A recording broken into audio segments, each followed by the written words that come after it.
possess the skills to succeed on this thing we call life. On this stage for the fight, on the mic, the mic, the mic, the mic, the mic, the mic, the mic, the mic, the mic, the mic, yeah.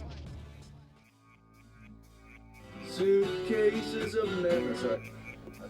Sorry, Johnny. Sorry.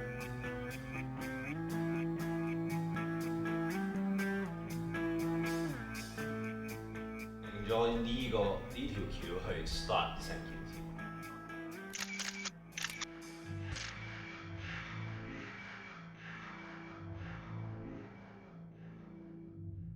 Yeah, no, we weren't trying to mess with fans. You know, we didn't charge anybody for music or for the concerts. It was all free. So there was no reason that we weren't ripping anybody off. You know, what we were trying to do was make a film that critiqued the state of entertainment. You know, and how like entertainment is taking a weird course nowadays. Like the whole tabloid culture of like TMZ, E-television, and in Hong Kong and Taiwan, you know, the tabloid culture is way out of control. But that's become more important than actually making movies or singing or whatever.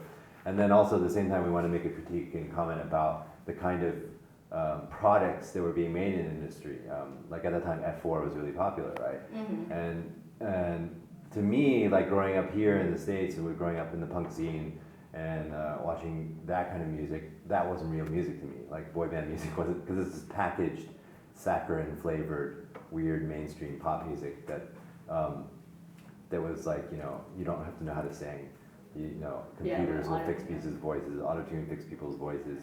And we wanted to make a satire about that. I mean, the original idea was to make a normal narrative film. You know Zoolander? Yeah. The male models. We wanted to do that with a boy band. But when we thought about shooting like a concert scene and having to hire like 3,000 extras for a concert, it became like a budget constraint. We couldn't do that. So we dropped the project for like 6 months. And then one day while I was just about to fall asleep, I sat up in bed and I go, why don't we become a real boy band, like Spinal Tap, and go out there and perform and film all our exploits and then make the movie that way, you know, and that way we can make it for very cheap, and it will have a huge impact, because the idea of you coming out there as a fake boy band, and no one's ever done that before in anywhere in the world, you know, and it was kind of Andy Kaufman-esque.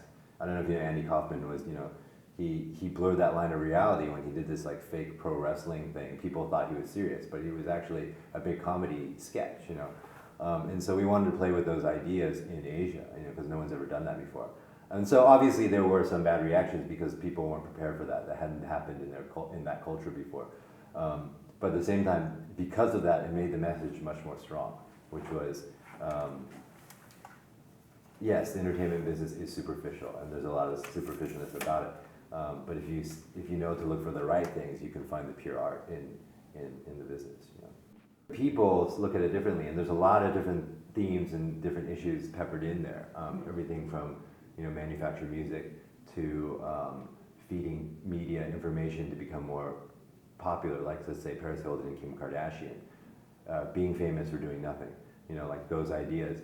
I think the problem is now is everyone just consumes it and don't think about it, and they think that that's just normal stuff. And to me, I think it is something that you have to be intelligent about, and you have to know the difference between someone like a Kim Kardashian, Paris Hilton, versus someone like Ryan Gosling or someone like that who's really doing an art, you know. And that celebrity doesn't mean it's an art at all. You know, I mean, there's multiple messages throughout the film I could go through in like an hour talking about all this stuff. But hopefully, if someone picks up just one element, that's good enough for me. You know, I had a private investor invest in it, and we actually shot it for $120,000 US. That was it. Very cheap. It was probably the cheapest movie I've ever worked on. And that's because I did a lot of the work myself. I was the producer, I was the art director, I was the line producer calling the actors to make sure they were woken up and getting ready to go to set. I picked them up sometimes. You know, it was a very indie kind of student film feel to it, but at the same time we were working on a large scale because we were in Taiwan doing a concert for 40,000 people. And we're having these fake fights in front of people and everyone thought it was real, you know, all these things. It was very a strange situation. I even lost the lines of reality and fake, you know, when we were making it. But it was really fun. It was a really exciting time. I mean, we felt like we're doing something really fun and innovative. And I really had a good time working with my friends on that project. Actually, I don't have a preference. I think I used to be very like, okay, indie movies versus commercial versus art house, and separate it all. But I think really at the end of the day is film has the power to touch people, and a successful film, whether it's commercial or independent, whatever, is a movie that can touch an audience, you know, and that makes a good movie. And so all I really care about now is, especially in more matured in my career now, is just making good movies, you know, and making great movies. Whether it's an indie small movie that I get paid nothing for, or a big movie where you know it's $100 million budget.